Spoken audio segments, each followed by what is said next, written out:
as a metaphor. Sometimes things fall apart metaphorically. This one does not.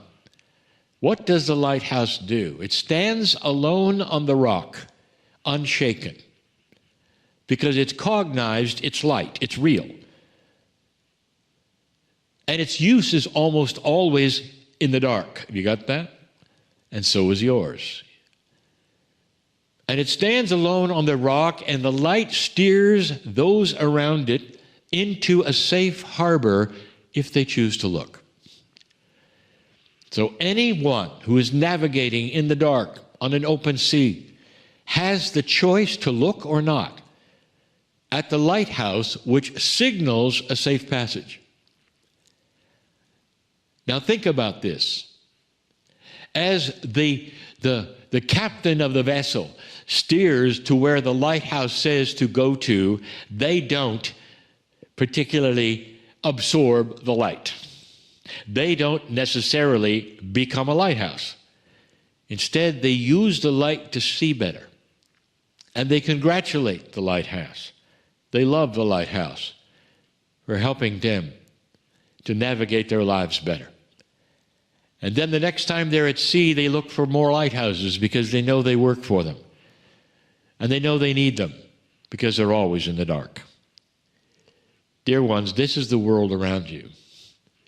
There are so many in the dark. There are so many who feel night is here and they cannot get past what is happening to them or on the planet at the moment. And they're so confused and so fearful. And here you are, an aware light worker, and you don't try to convince them that they need to be a lighthouse. All you do is love them, and that is the light. That's the light that may steer them into a safe place. Eventually, they may ask you what you have that they would like. If they see something in you that is desirable, that they would love to have. Perhaps how you navigate your life, and it seems that you're so lucky, and it has nothing to do with luck because you've learned to shine your light before you. If they want to know how, that's when you introduce them, perhaps, to some ideas, but not until then. And so the lighthouse is a generic light worker who doesn't then spread the light so that others will become lighthouses, but instead spreads love. This is not just an idea.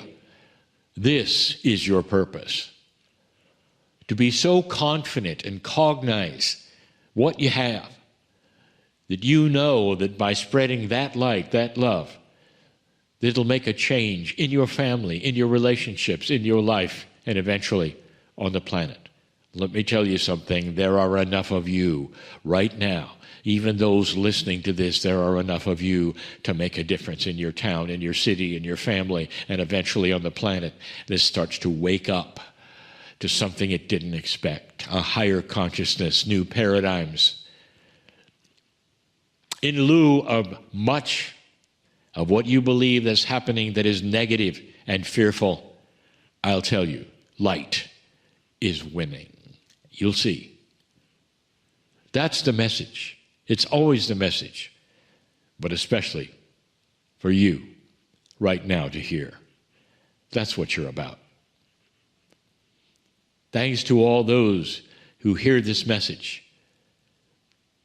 who are now young and ready to make a difference in their lives and the lives of others around them.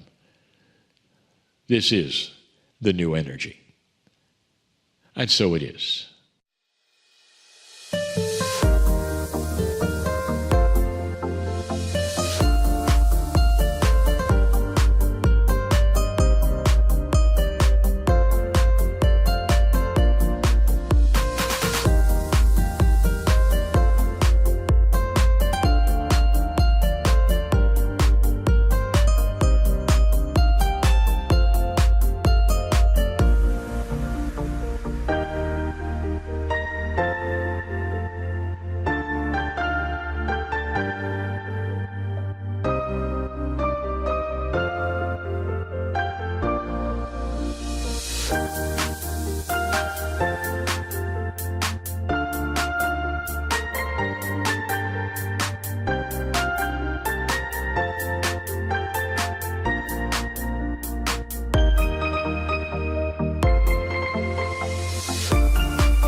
Hi, everybody. Thanks for watching this. I wanted to tell you this is a little time sensitive. I invite you to close your eyes and take a while to settle into your body, breathing into your belly, slowing the rhythm of your breathing.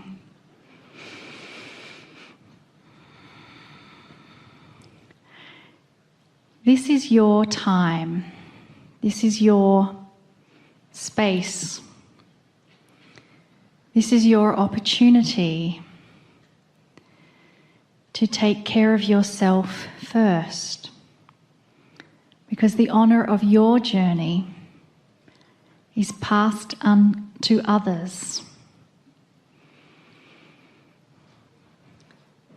This is where you allow yourself permission to relax. This is where you open yourself to receive. This is where you are in a safe place. This is your sanctuary. This is your eternal connection.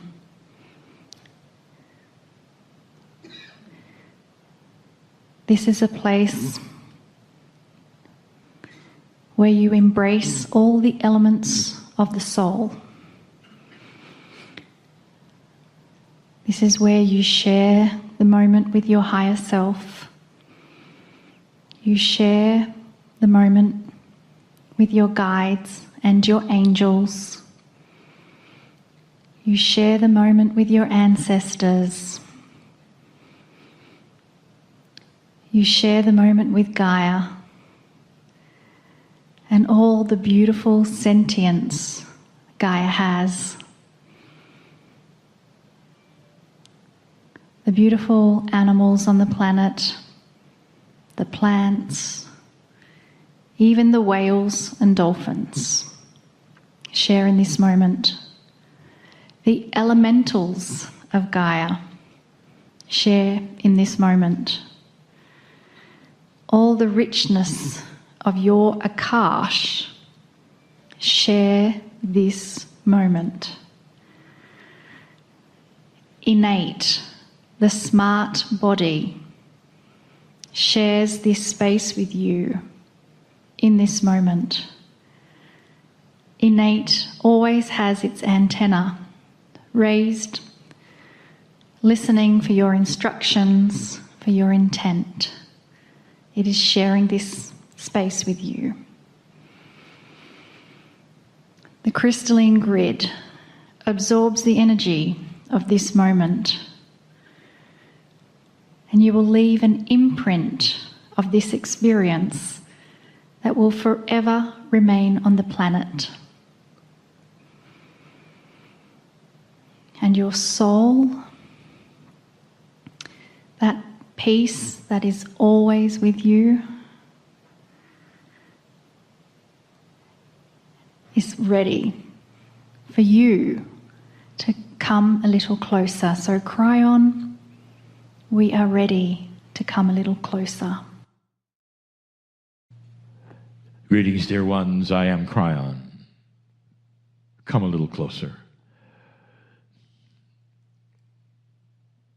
This is the second time that we have presented a circle of 12 in front of those who would sit in an audience before us. This enhances the entire experience because there's a cognization, you might say, of a togetherness. You've learned to call that a coherence of consciousness. What that means is there are many here that know one another, even slightly, sitting next to each other, even slightly, that enhance the one next to them to make this experience even more real. And that brings up the subject that this particular meditation is not a meditation. It is an exercise of reality shift. It is a real exercise. It is something that exists, an invitation to change dimensionality, even if for a while. Something that has not been offered before and was not necessarily possible with most individuals, even old souls, before the shift of 2012. My partner speaks of new energy on this planet, and there indeed is. It is an expected energy. It is an enabling energy. Dear ones, those who seeded you have watched this civilization for all of these thousands of years to this point to see if that precession of the equinoxes, the end and the beginning of the 26,000-year cycle, would make a difference. Would you destroy yourselves prior to it? Or would there be something that would keep you from doing that, where you would then go right into that shift and be ready for a new kind of energy, a new awareness as this planet spins through new areas of space that also will enhance it? All of this to say, you are here at this point in time in 2021. And that says something. You made it. I'll tell you something else, old soul, as you sit in front of me. There are many who understand that there is indeed some form of planning session before you get here.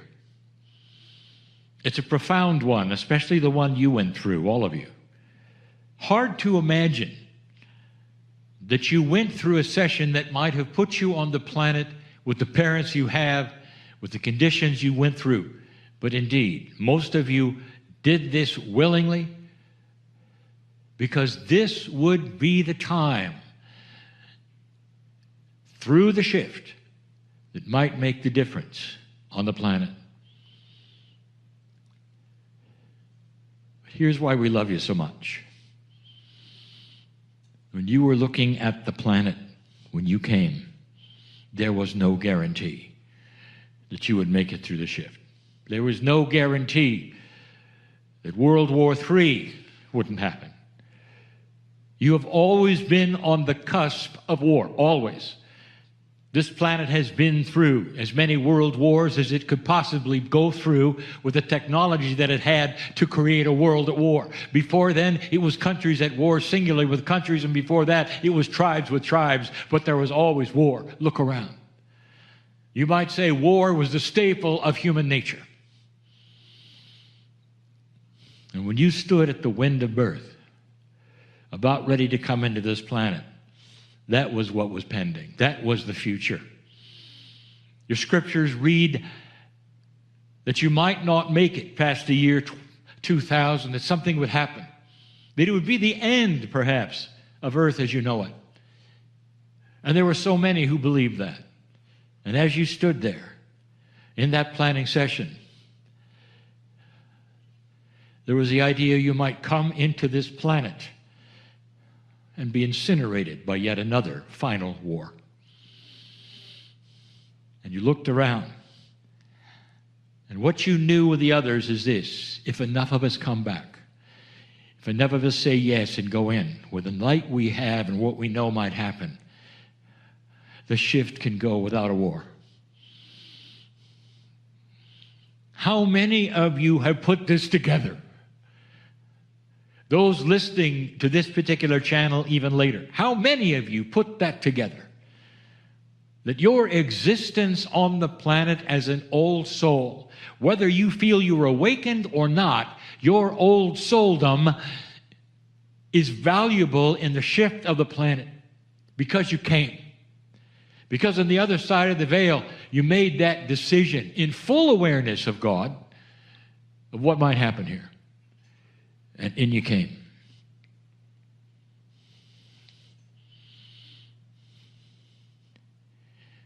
What an energy that sits before me. I don't know if you really put that together. That's courageous.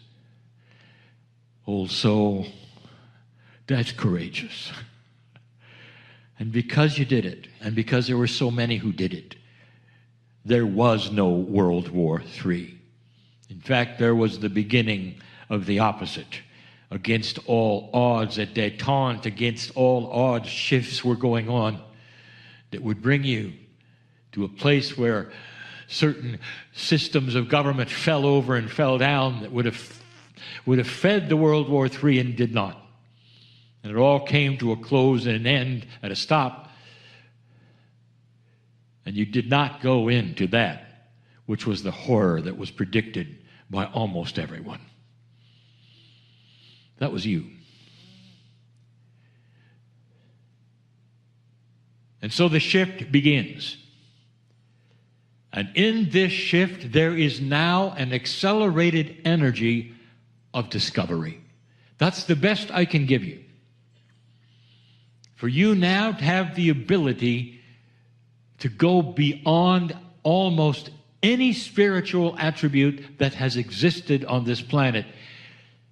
Because a planet of war and horror is not where you're going to find enlightened civilizations.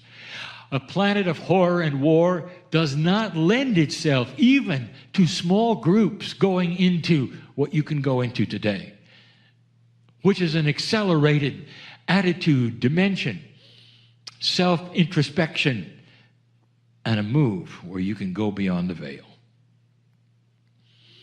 That's what we do now. I told my partner those months ago, build an exercise of reality so people can go into the unimaginable reality of their own soul. Unimaginable because they had never been there, not on a regular basis, not voluntarily. It was difficult, to some impossible. There's been a veil, dear ones, you could not penetrate or pierce, and you know what I mean. Seemingly even the highest of the gurus could reach a point where they might be in the veil and pull back energies that seemed to be magic, but they couldn't go through it. To go through it, they assumed would be death. And now I tell you the real story. The veil separates the three dimensions from the multi-dimensions of your soul. You have lived in the linear part, which is the human part, all of these years, and some of you have done such a wonderful job of holding the light, even in darkness. You've done such a good job of holding the light, even in fear. And in that, you have helped create this planet as it exists today, simply by your wonderful thoughts, the joy, the love, the hope. And here you sit.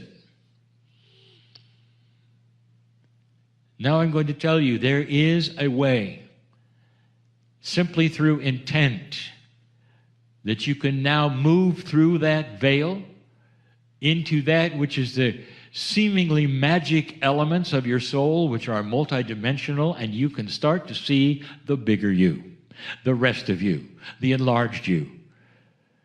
And it's not odd or spooky or scary. It doesn't have to be, because it's totally safe, because it's you discovering more of you. The metaphor is this. We create a metaphoric bridge to cross, which is a way of saying you're going from what you know to what you don't know. And in that already, there is some fear, often, because humans do not like to venture into that which they're uncertain about. It just makes sense. It is your survival. You don't walk off a plank into nothingness and you know better. And so that's why I will help you, and I'm here for that. And that is why I came to this planet. I'm here to guide you through a new dispensation, one that's going to be of compassion, that allows these kinds of things on a regular basis to occur alone with you, not just in a guided way, where you can actually give intent to walk across a bridge, metaphorically, through a mist that is the veil, to a revelation of things you didn't expect that are you. So I'm going to invite you to do that with me. This is the circle of 12, the 12 indicating the energy of the universe, the sacredness of all things, and the catalyst of spirit. A catalyst is something that pushes the envelope, bringing things together that create something else. And that is what this is all about. The bridge exists, and you cannot see what's on the other side, so there has to be trust. You have to understand that walking into this unknown place is walking into a safe place that you don't expect. Once you have been there and felt the reality of it, even one time, you'll want to go back. This is not something that you do casually. Don't do it if you're not ready. But understand, it's not a meditation. It's a reality right now. And you can create it with me. I want you to take my hand and let's cross the bridge together.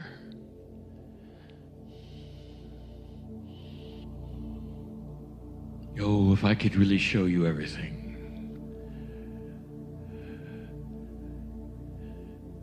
This would be something that you'd remember for the rest of your life.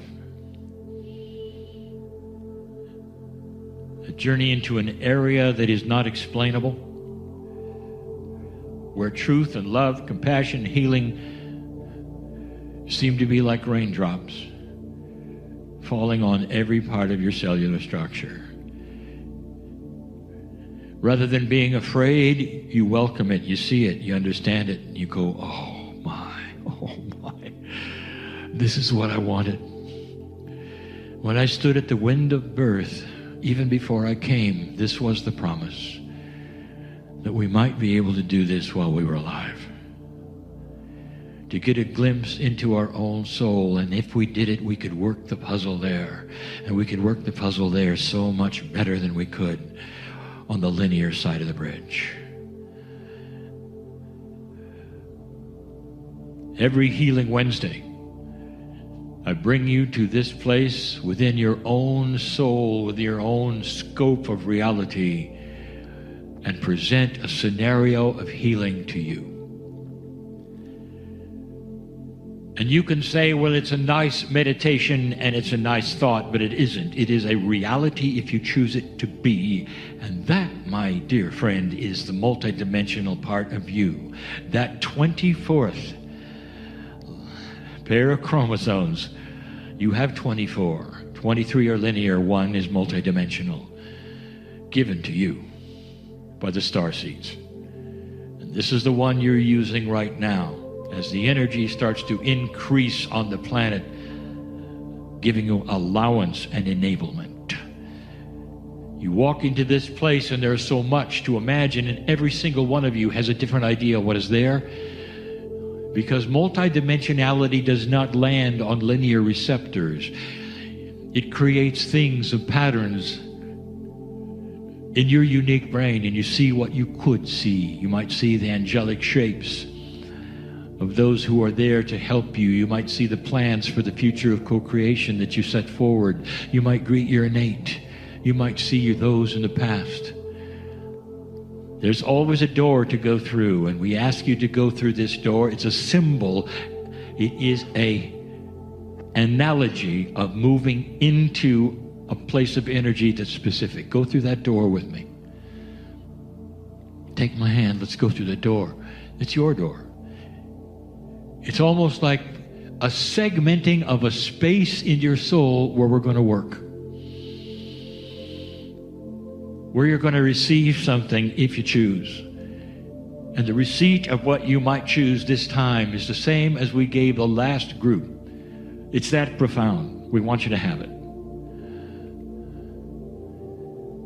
Through that door, if you'll allow it, there is a visualization of a theater in the round. Sometimes it's enormous, sometimes it's small. It doesn't matter today. A theater in the round where an audience sits all the way around it, and there is a sunken stage, so you must go down into the audience and up onto the stage. Another metaphor. On the stage there is a single chair. Another metaphor. All the things that Spirit gives you, oftentimes in scripture and quatrains, mean something else. Almost nothing is linear. The chair represents that which is safe. You sit. You do not have to stand and be examined, which is the metaphor often of standing before an audience. Or performance, and you don't have to do that. You sit. And you sit and you're ready to receive. And in this particular theater, something different than any we've done except the last group. There is a fire pit in front of you.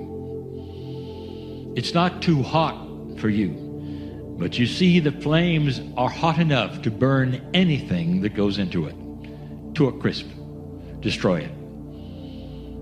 And you know something's going to happen. The audience starts to show itself, and it's similar to an audience you might have seen before.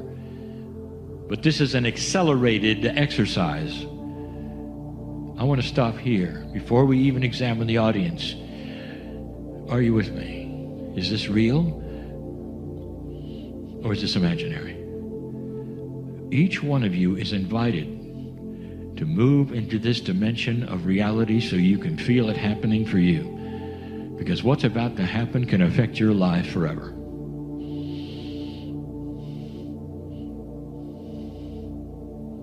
The audience starts to show itself. There could be a few, there could be hundreds. But you start to recognize them in an odd way. Very odd. Because every single one in the audience is part of your Akash. They are all you. Every single one of them is you in a past life. You look closely. Some of them are ancient and old, and some of them are no more than 3 months old.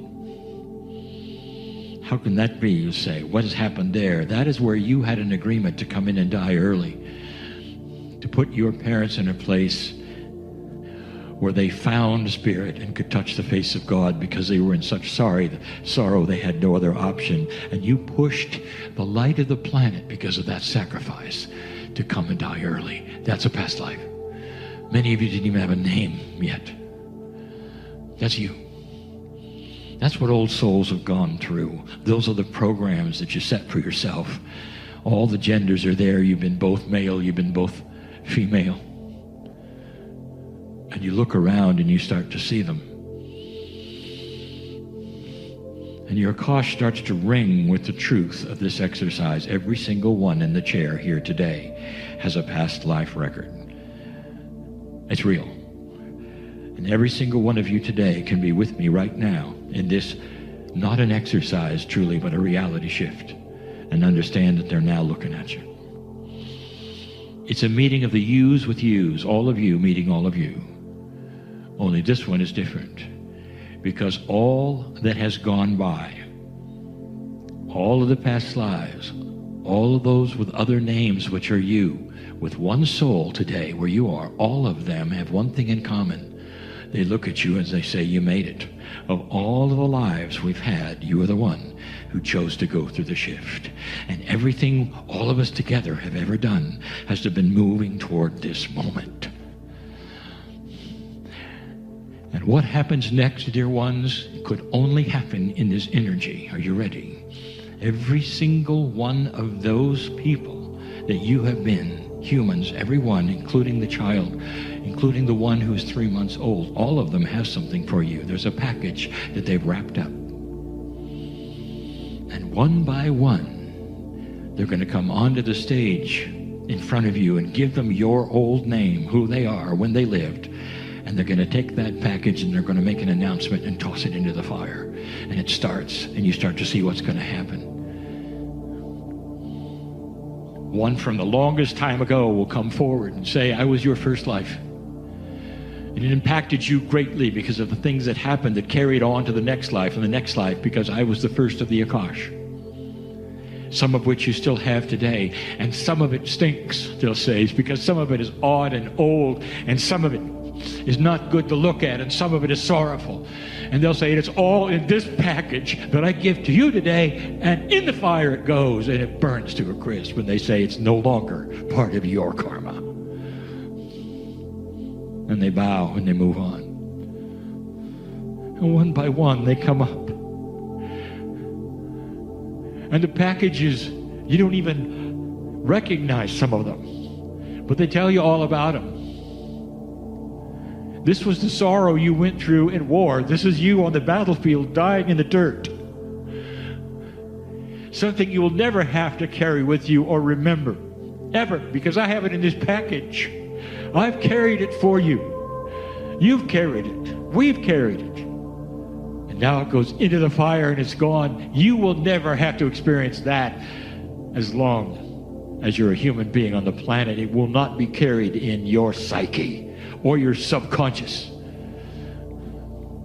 One by one. Even somehow that little 3-month-old human being who shouldn't be able to walk comes up and speaks and says, this is the sacrifice that you made, only here for a little while. It's in this package. And whatever it caused in your karmic attitude, in any of that which is your Akash today, it's gone. Oh, and then there are the diseases. There's the genealogy that you have, perhaps, that your sister had and your mother had. There it is in the package. Dissolved, gone. One by one, one by one. How long is that going to take?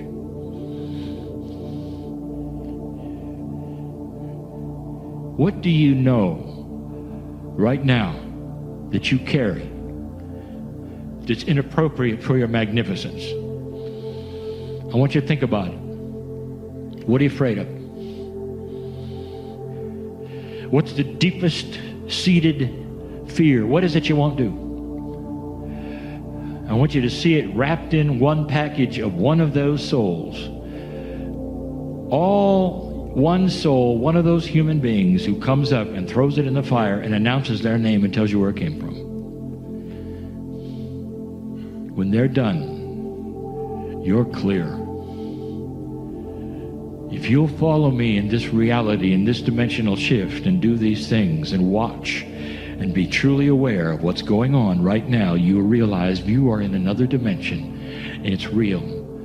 And this is your soul operating at the highest level with your human body for the first time in a very fast track of dropping all of these things that you don't need anymore. One by one. When you're finished and they're finished,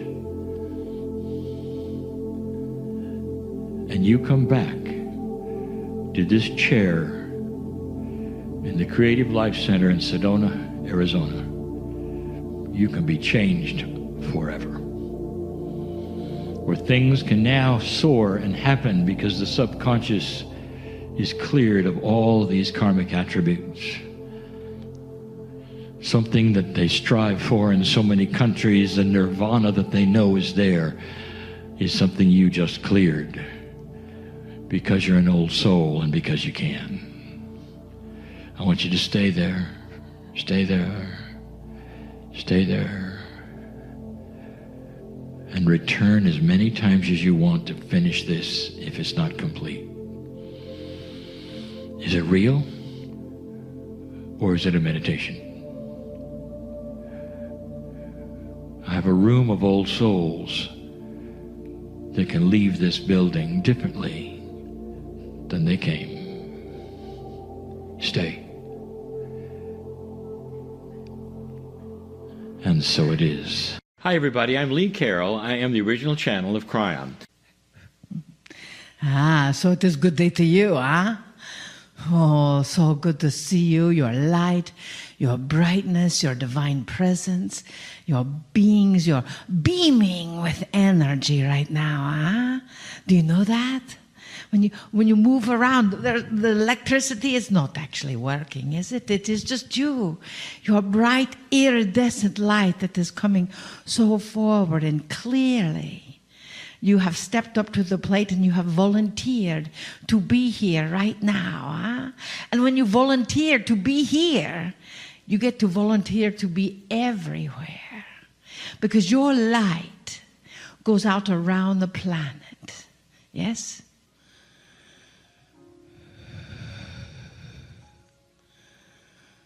Dearly beloveds, everything is changing as it did 2,000 years ago. The world shifted. And as it shifted, many came into power. Many were afraid. We are thankful that you are rid of your fear.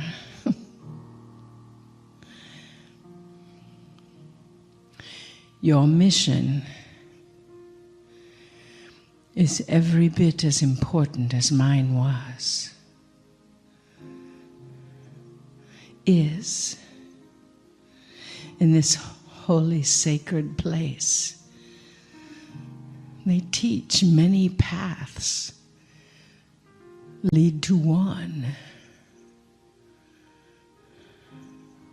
They know in this sacred center of your heart, many paths may lead to one.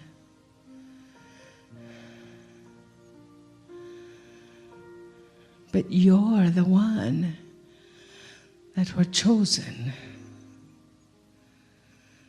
to be here now again in these changing times, just as you were chosen for us to walk together. Yes, each of you.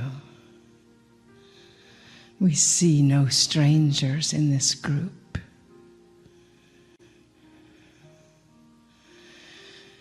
It is good to see you again.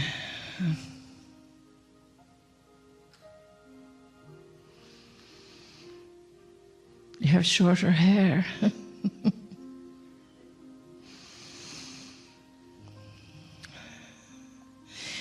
That mission of bringing love and compassion to this planet again.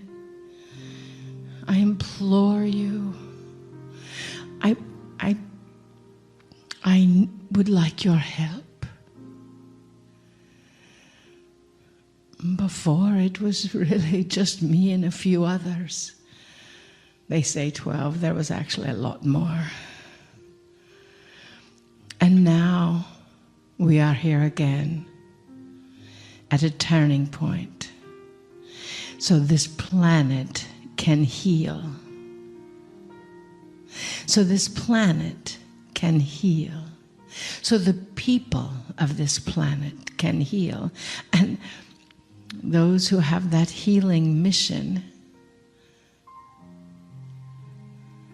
will extend beyond where they thought their wildest dreams would take them, just because they say yes.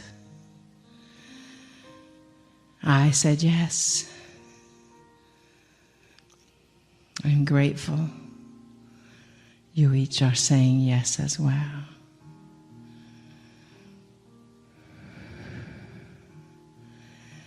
We love you deeply.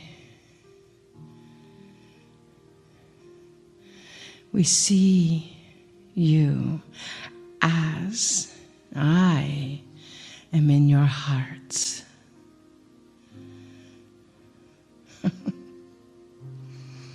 So many have asked me, well, when are you coming back?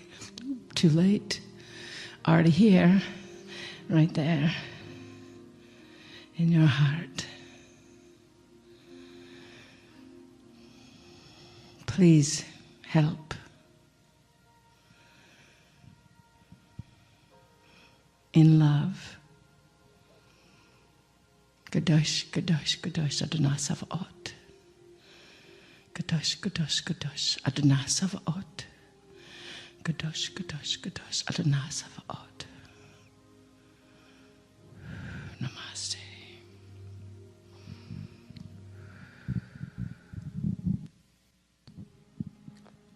Greetings, dear ones. I'm Kryon of Magnetic Service.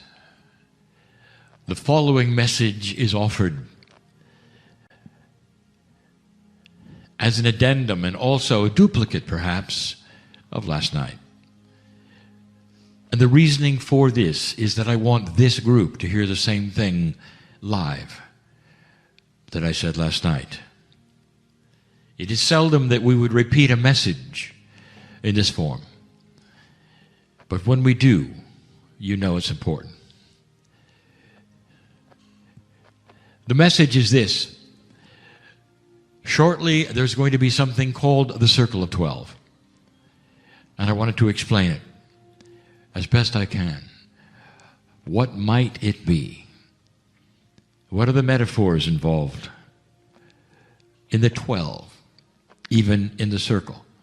Yes, there will be a circle. Yes, there will be 12. But there's more. It's the beginning of an energy where it's time. 31 years ago, when I came in to start giving messages, it was a slow process with my partner. 31 years ago, the whole crux of why I was here, the purpose, the energy, the focus, was not even known by my partner. But over the years, I told him that something was coming. The first book that was ever written, The Channels, the first channel ever given in the book, talked about the fact that the time was changing from all of your prophecies, that there would be no Armageddon, that the ball was starting to roll towards something else. And that something else became the prophecy of the ages, that humanity would sail past a time when it was predicted for its demise. You went past the year 2000 right into 2012. And dear ones, I'll tell you that none of your scriptures had you doing that. None of them. Even though words from Nostradamus told you that you wouldn't make it. From so many channels accurately saw that you wouldn't make it. It didn't make them wrong that they said that you wouldn't. It says a lot about the energy that was. And almost at the last moment, you pulled it out. My purpose here, from all of these years, was to guide you to that place. And then when you got there, to tell you more about what it was, the new normal, the new human, all of the things that are there for you to look at in the lineage of the Kryon messages that I've given.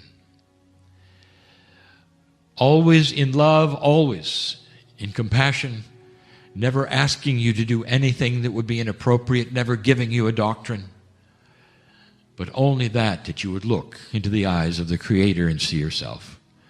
That's all I ever did.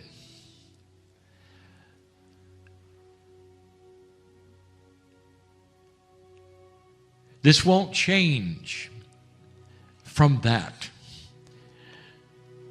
It will get bigger.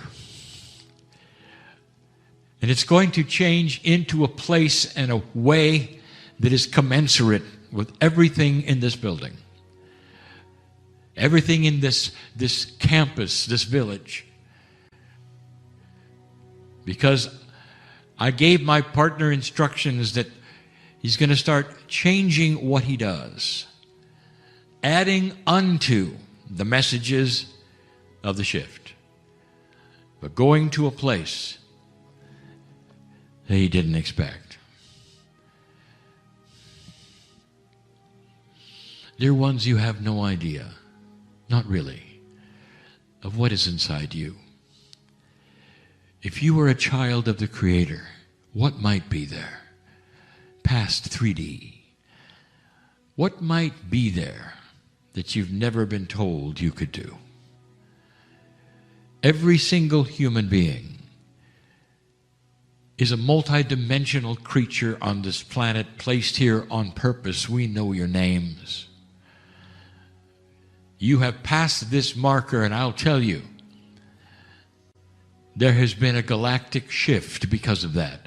Those out there know what you've done. They've been waiting for it.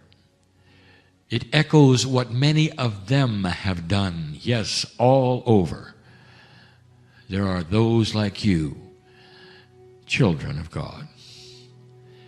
There will be a day when you meet the family, and you will recognize them, much like you. They'll have the same story about the love and the kindness and the compassion and what they've gone through and what their planets have gone through and their transition time and their wars. And you'll sit down and talk, and a whole new world will open to you as you listen to them and see yourself. It's coming. But all through your history, you have had story after story about the miracles that have occurred. The masters have come to this planet. Seemingly, they've raised the dead. Seemingly, there have been all manner of healings and miraculous things occur. And you just look at it and go, that master was so powerful. Look at this. Not understanding, even for a moment, that what the master had done was to set an energy so that the human involved could do the work. The master did not create the healing. The master created an energy allowing the healing to occur. There are many stories of those who have gone to the other side and come back, seemingly raised from the dead. This is also that which is your ability to come back from the brink of darkness, even after the pronouncement of death. Because you have this, dear ones, always have choice, soul choice, soul choice. It's not the choice of the ancestors, it's the choice of you.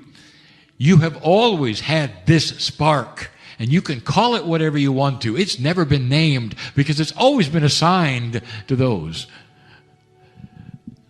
that seem to be more important than you. You didn't even recognize it was you, but it always has been. If you're going to go into an evolvement of consciousness, if you're going to have the maturity of understanding so much more of that which is you, your soul, your connection with all that is, if you're going to go to that place, dear ones, you have to understand you're not going to sail into that place with an old energy. You're not just going to have the same old next to you. There's going to be new energies that must be developed and will be developed, awarenesses that never were there.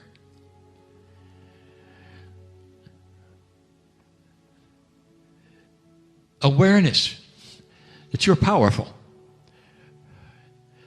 Awareness that there's more than you ever thought. In order to have that, there must be an energy of allowance that creates permission, where you can go into a place, feel the energy, and come out saying, I never realized this was mine to do. I never realized that alone, with my magnificence, I could do this. That's about to be created. I'm not the only one that's going to create this, dear one. And we're calling it the Circle of 12. And it's going to happen soon for the first time. I've told my partner to slowly create this, explain it. I can't explain it to you, but I can try. If you've talked to anyone that has had spontaneous remission, it's seen as a miracle, isn't it? Isn't it? Every cell of the body resounds with something. It almost changes the time. It's almost they went backwards in time, a time before the disease. Spontaneous remission is what it sounds like, spontaneous. It's not something, well, I'm going to get a little better now. It's where the disease leaves completely. Sometimes quickly, sometimes overnight, sometimes very fast. It can only be a miracle unless it isn't. What if it was the human soul, a piece of creation, starting to be multidimensional and actually controlling the chemistry of the body, chasing out the disease, creating an immune system which is more powerful than any you've ever seen just for a moment in time. And the disease surrenders to the power of the human being in its magnificence, in its God energy. Now take that energy and amplify it and put it in a room. A room you might be able to walk into and feel. A room where you could feel manifestation of your future. A room that would heal from anxiety and fear and might even change Akash. It might even take those things such as betrayal. You see, I know who's listening. And whereas you would wake up in the morning and have the sorrow of the betrayal and can't believe it, and it activates seemingly a dark part of your life and you can't get rid of it, imagine that diminishing so that you don't even remember it. That's a healing. Imagine being in such control of your cellular structure that you can feel the years being added to your life as you bask in that green light of magnificence. Imagine understanding for the first time, I've always had this. It just never was released. I've always had this. Always. There's so many kinds of healing. The healing of the body, the healing of fear, the healing of anxiety, the healing of the Akash. I've told my partner to create that place. And I've also told him to tell those who approach it not to go in. Don't even think about going in unless they mean it. Don't go in to look around because not much would happen.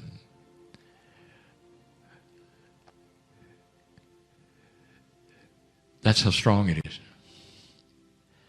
I've told my partner to create this every single week in a way that many can experience it.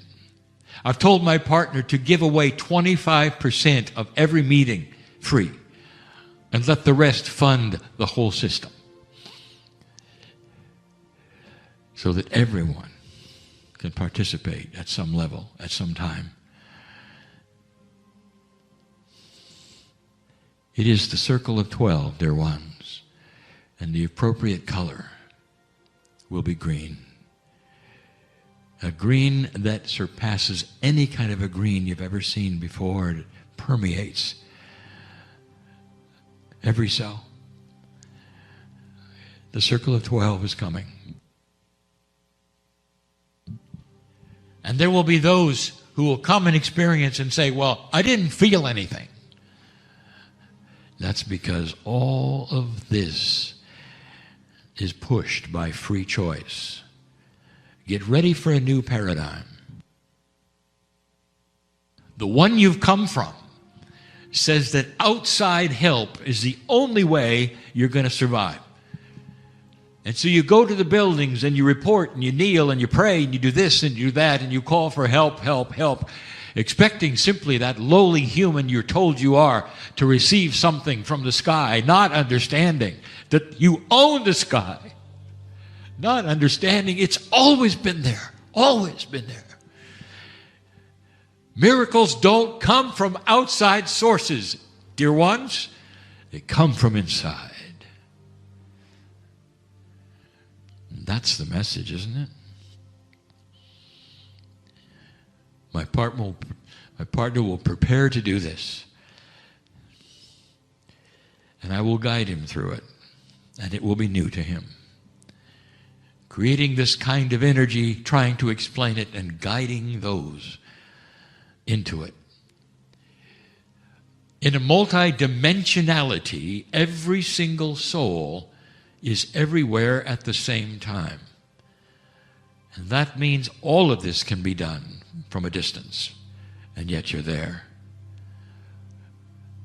That is the premise of having a multidimensionality as a reality. And you know it works. Not too far from here. The tower exists as a symbol for silent unity. And for over 100 years, they have created international, intergalactic, multidimensional energy of prayer. And they know that it goes everywhere all at once, way past the earth. It's like a beacon that can be seen by so many because it is divinely inspired and it features human beings aware of what prayer can do. An energy of intent and compassion and kindness that starts to bathe in that light of magnificent healing. And that's why it's been so successful. You don't need to come to the tower or kneel in order to receive that which they will broadcast as your helping hand. And they will tell you that what prayer does is not an offering to the sky or to the Creator. It's not a plea. It's not begging. It's an energy that goes right to the human being in trouble and says, "You are magnificent. Stand up and be healed." That is the circle of 12. I wanted to tell you what it is so you would know, and those listening so they would know. And so there would be no mistake of the intent of what is to come. It is time for these kinds of changes. I won't be the only one. There will be others offering the same. This is what I wanted to tell you in this day, in this moment, in this time. Take this place in your heart when you leave. Your prayers make a difference. Pray for this place and those who run it, for those who are volunteering in it, and for the incredible lineage to continue and to continue. And so it is. Hi, everybody. Thanks for watching this. I wanted to tell you this is a little time sensitive. Keep expanding that sensation that is in your heart. From the meditation that was just guided by Monica. Keep expanding it as far as you can see and beyond. Feel it deeper and deeper, the sense of peace, the sense of light, the sense of love, of unconditional love the sense of compassion, of deep compassion that you have for yourself and for all other living beings.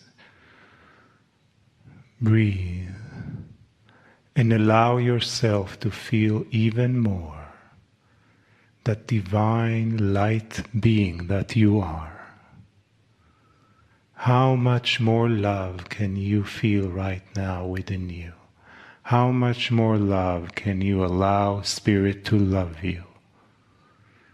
Breathe and love yourself even more.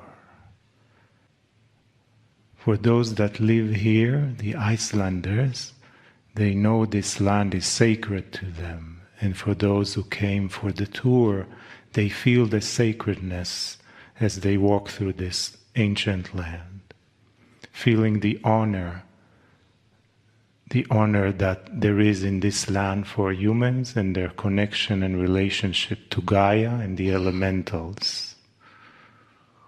Joined together in this unique evening between Icelanders and visitors of the island, creating one unified field of coherence, of honor, of love and compassion together, and together for the rest of humanity, for the light that you're creating here and taking it with you home to your communities, to your friends and family, to your country,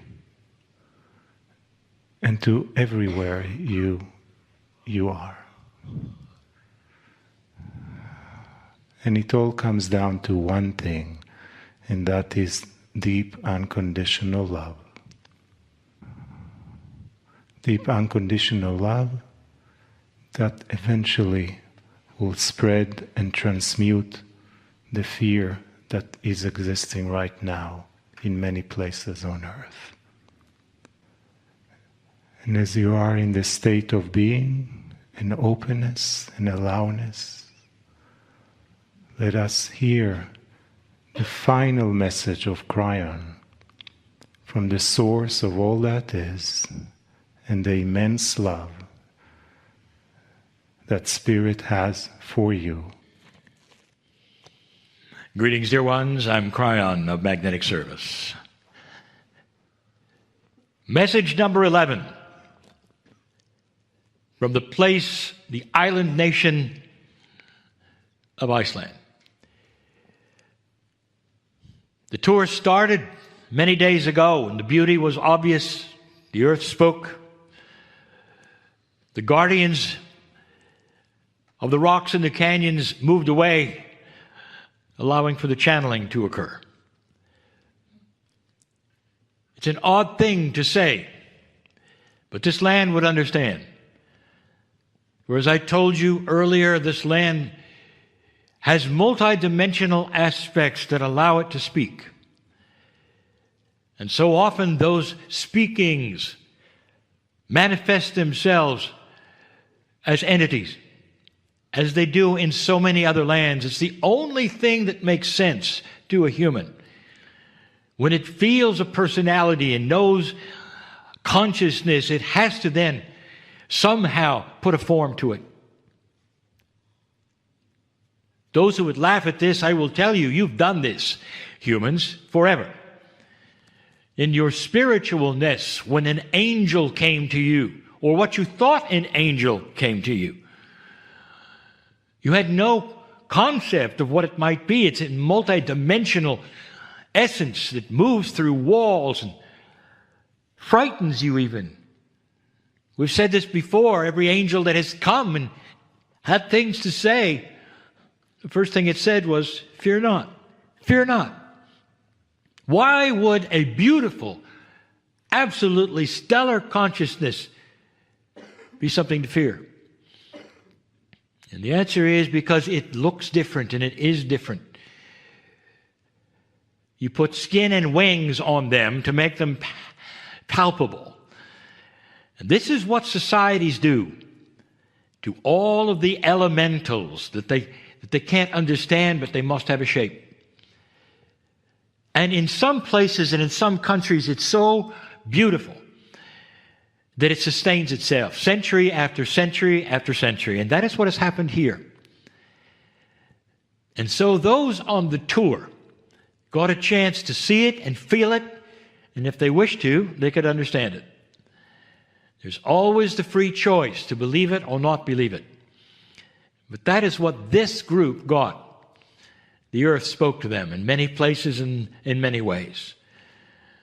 The elementals include all the water, even that among the ice.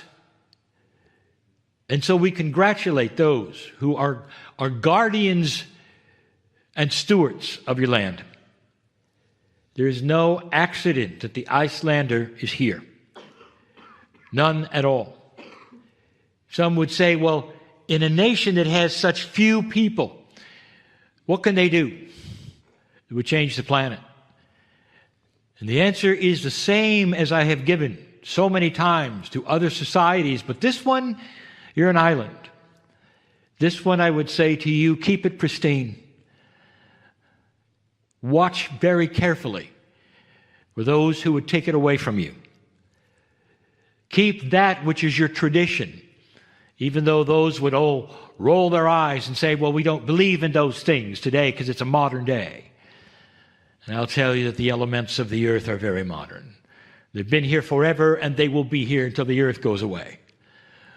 That's how modern. They're always in the now, and they will always have names. And if you listen, they'll always speak to you. And right now they're saying, keep it pristine. Keep it pristine. This is the last channeling in this great land. And in this room, I spoke of the virus which continues to move around the planet. Now, you can go back and listen to message number 1, for I'm not going to review it all that much. But there are those now, as it grows and grows, who are saying things like, Kryon, why is this happening to a planet that is supposed to go into an area of higher consciousness? How could this be? And then I will say, have you really been listening to the channelings? Have you really been reading the messages? 2 steps forward, 1 step back. You are currently in the step back. What did you think it would look like? Did you think it would simply be a walk in the park, as they say, where an entire planet changes consciousness? And the answer is that you did not bring this as a punishment. And there are so many who go right to that place, and they will think that because of the doctrines they have studied and all of the scriptures they have read, that God is a punishing God, and therefore you must have done something horrible. What if this was a cleansing? What if this was a wild card? What if, when the dust clears, this planet will be different? What if? It changes the geopolitical structure. It changes what people think, because they'll know a grander truth when it's over that they did not know before it began. And this was the hint I gave you before, the things to look at, and I'll say it again. Diseases are not political. They do what they do. Watch, examine, review, see where it came from and where it went to first, and it tells a story. It tells a bigger story that you're not going to like later. But for now, there are many who are saying goodbye to their elders. For now, there's great sorrow. For now, there's fear.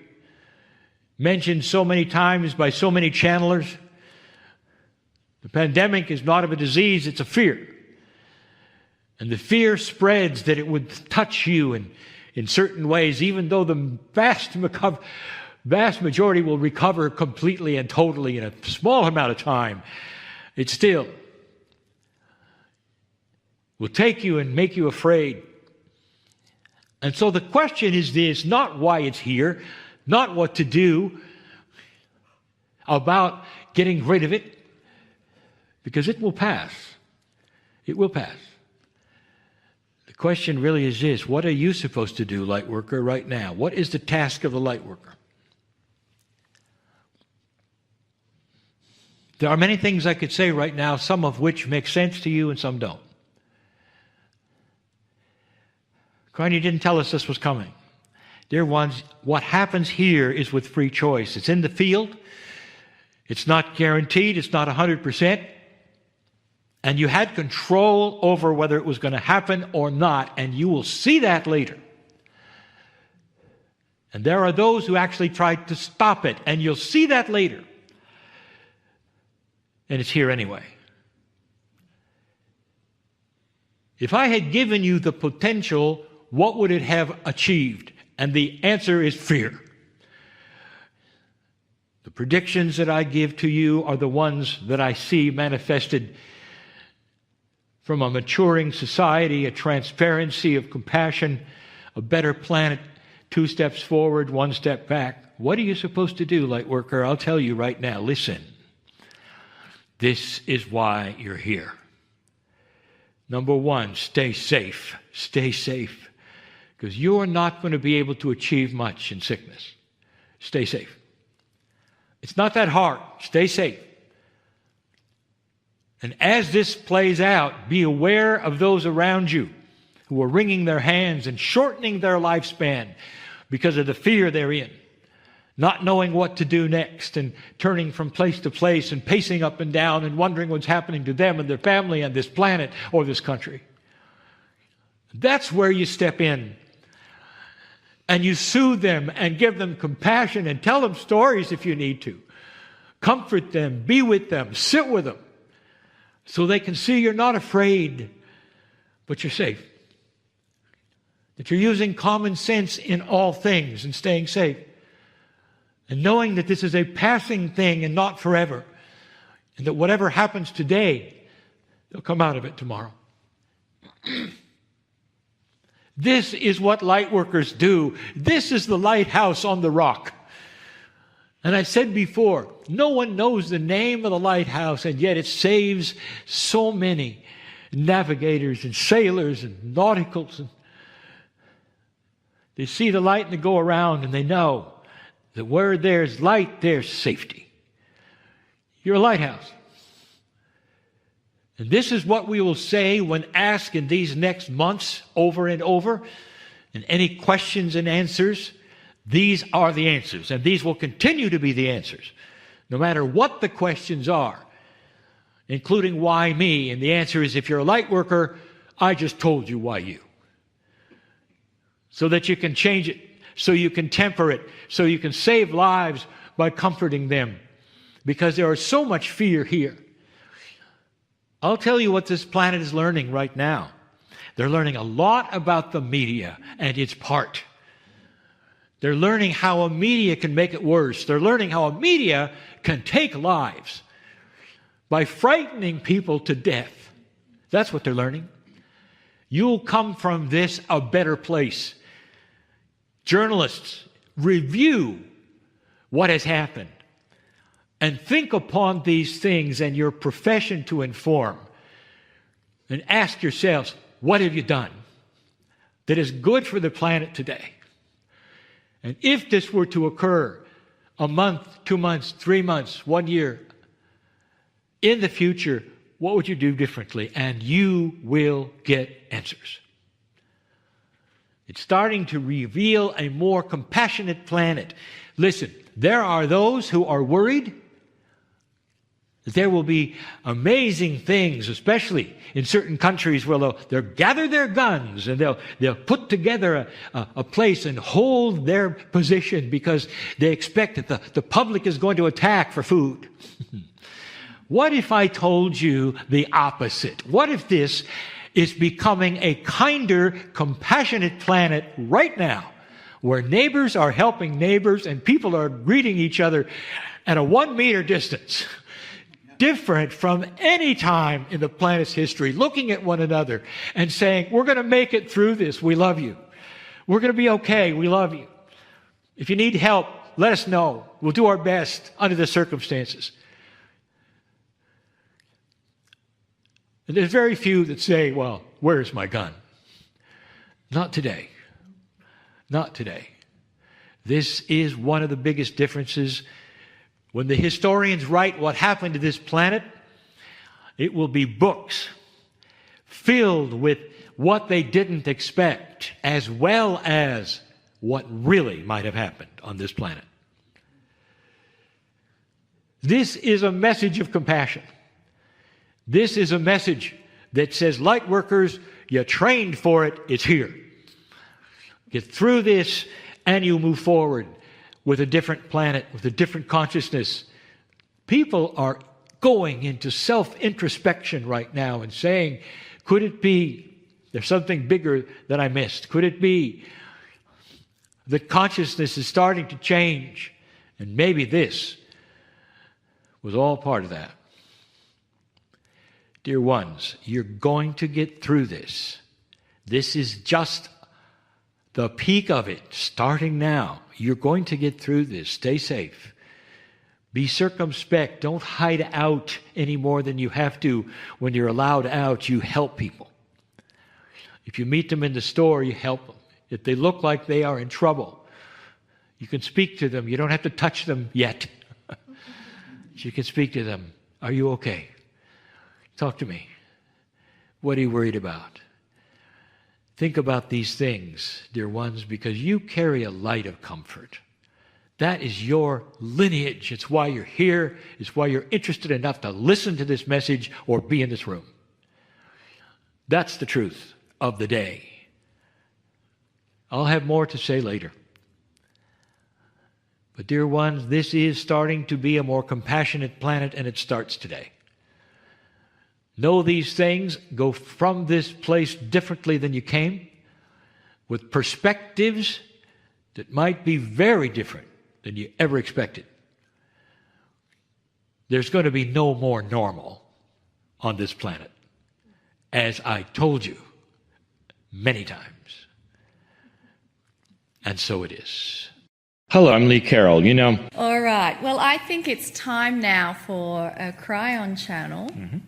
And so I would like to invite our audience tuning in for this to allow themselves to relax in their chair. And if you've been busy doing things during our conversation, I invite you to just stop whatever it was that you were doing at the same time as joining in and take a moment to sit in the chair, soften your body, relax. Relax your head and your shoulders and your arms and hands and your knees, your thighs, your feet. Allow all the tension of the day to just dissolve and melt away. And once you've done that, I do invite you to close your eyes so that you limit any other sensory coming in to your field other than the audio, so that you can really take in deeply the messages that are being delivered to us in this moment from Kryon.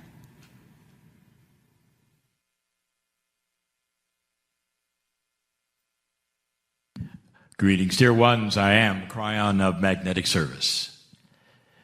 Each week, we tell you much the same thing about the perspective and the perception that you might have of what is going on and that we would have from beyond the veil. We know who's watching. Perhaps there are those who would watch this program later having never seen it as it is presented now.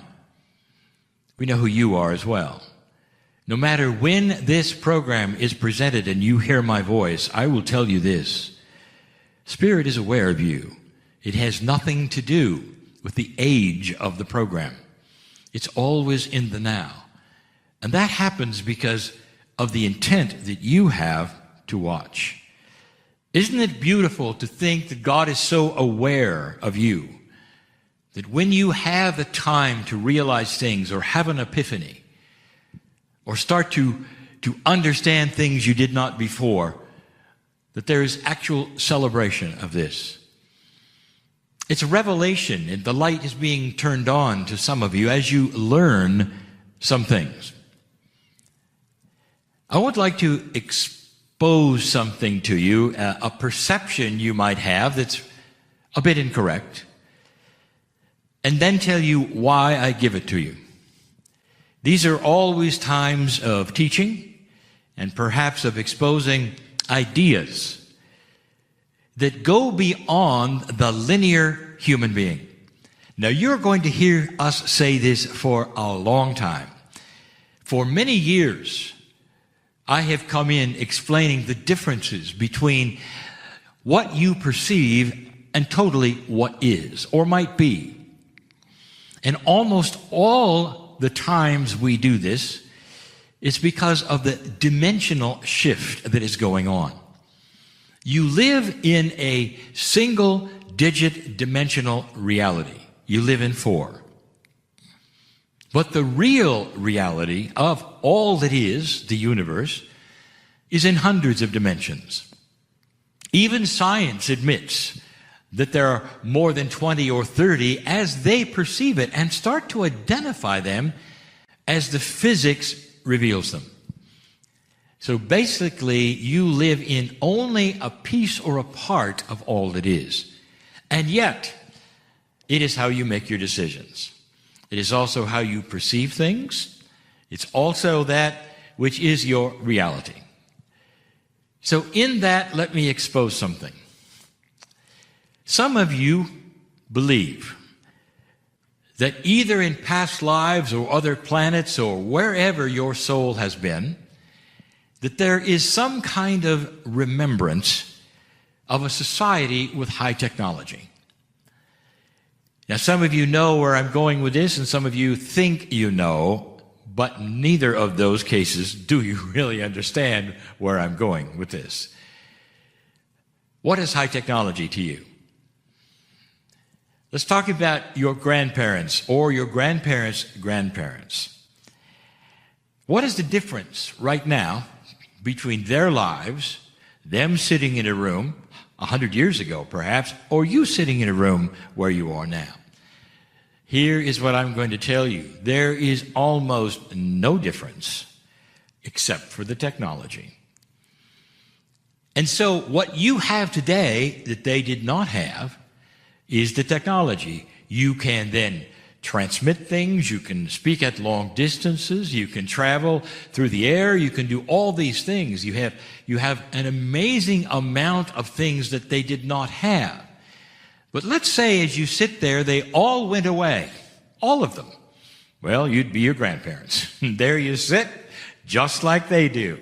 And that is, they'll have a book to read, they mail a letter, and it gets there in 3 weeks. All the kinds of things that they had, you would have without the technology. So where I am going with this is your perception of high tech. There are many who would weigh in on where your society is going, and they tell you that the knowledge will double every few years, or it's exponential. Where will you be, for instance, in 100 years?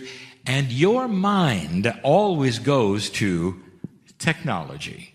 You'll say, well, what we do today with our smartphones and our televisions and all that is in our virtual is going to amplify, and someday that technology will do this for us and do that for us. And I've told you the inventions that are coming. They're technology. Why would you think anything else but you're going to be helped with new inventions and new technology? Well, where I want to take you is back to that which I started. Let's say you felt you were part of a place in the past, either here on this earth or on another planet, that had high technology. Some of you feel in this story that when you had the high technology, perhaps you're destroyed because of it, which is not the actual case at all, because God does not judge you for what you think or what you have. So there has never been a society, are you listening, There has never been a human society that was destroyed by God because of what humans did. You have free choice, dear ones, and there is no judgment. Now, that is contrary to what almost all of you have been told. This God who loves you dearly and is part of your soul thinks of you as a beautiful, beautiful extension of itself, almost a child of God. There is no judgment for learning, dear ones. When your children start to ride a bike and they will fall over, do you rush up, point at them and saying, "We're going to punish you now"? Or do you pick them up, wipe their tears away and say, "You can do it. You can do it"? Do you see what I am saying? Do you expect God is dysfunctional enough to watch humanity learn and fall and learn and fall and then destroy them because they do? Or is God there to pick you up, dust you off, hold your hand, look in your eye and say, "Let's try again. Let's try again"? You see what I'm saying? So high technology has never been your downfall, but let's talk about what you think it is. This is where it gets fun for me. It exposes biases. It exposes that which you think you know and that you don't, because you're not aware of what's coming. Let's go back to that society. Let's say you visit that society in the past, again, either here or another planet, and you walk in and they greet you. They say, "Oh, it's so great to have you back here." And you look around and you don't see any technology. You don't see smartphones. You don't see airplanes. And yet you see the results of them everywhere. You see, one of the humans you see that's welcome you back says, "Wait just a moment." And they close their eyes and say, "You know, Sally wants to talk to you. She's just waiting over there in the next street. I asked her to come on over." And you say, "Wait a minute. I didn't see you use your phone." You say, "Oh, we don't use phones here. I just asked her. We're always in touch. We have multiple channels. We can talk to each other anytime we want to." You see, we have a very high consciousness. Well, by the way, Fred will be here any moment. He's right now in Europe, but he'll be here in just a second. Do you see where this is going? And then Fred walks in the door. And you want to say to Fred, "Well, how was your flight?" And Fred might look at you and go, "What are you talking about?" I just transferred with my consciousness one place to another. It's easy because I know how, and so does everyone else here, and the communication is instant. You sit down at a meal and you ask, "How could such a meal be prepared, and where is your freezer? Where is your refrigerator?" And they look at like you're crazy. And they say, "All of this was available instantly to us. We manifested it because it's simply atomic structure altered. We did it ourselves, and it's pure. And it has all the vitamins we want within it because we manufactured it with our consciousness, and we converted that which was one thing into another." Do you see where I'm going to this? Do you see what the perception is? That is high technology. Not one device, not one transistor, not one solder joint, not one screen to touch. And then when it came to that which was their entertainment, that is another story. They put themselves into the story that they wanted to see. And not only did they enjoy it, they participated within it. Almost like they were the thespians of the movie they were watching. What a time. You've been there. That's high technology.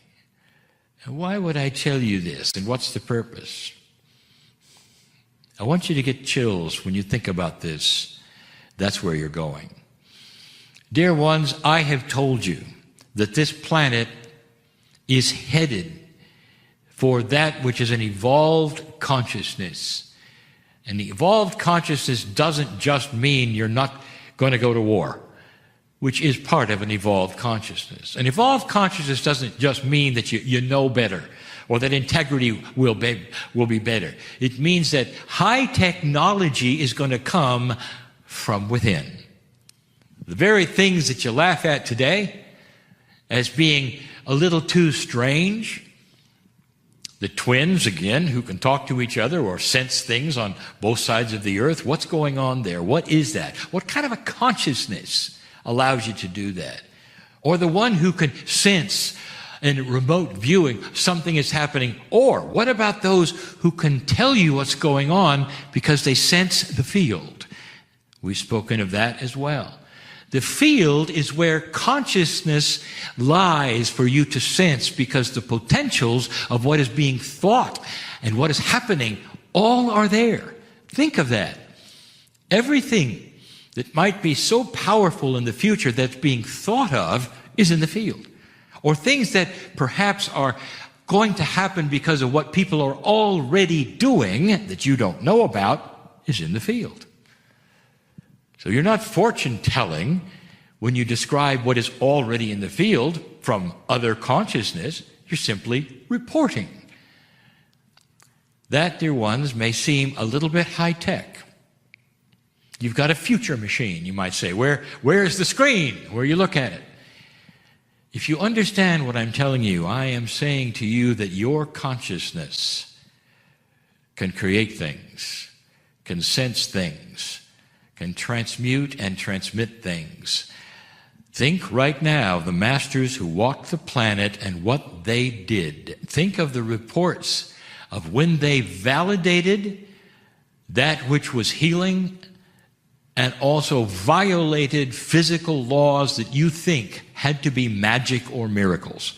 What if that was high consciousness working at a level you haven't seen that is available to every single human on the planet? Think of that. Perhaps you didn't understand any of this channel. Well, you're just going to have to get it on a replay. It's good to listen to again. What if the high technology that is coming is going to be you? Perhaps in another body when you return, maybe generations from now, maybe a long time from now, that shows an entire different kind of earth without the gadgets, because you don't need them. Think on these things and smile at the magnificence of the human that's going to create it. And so it is.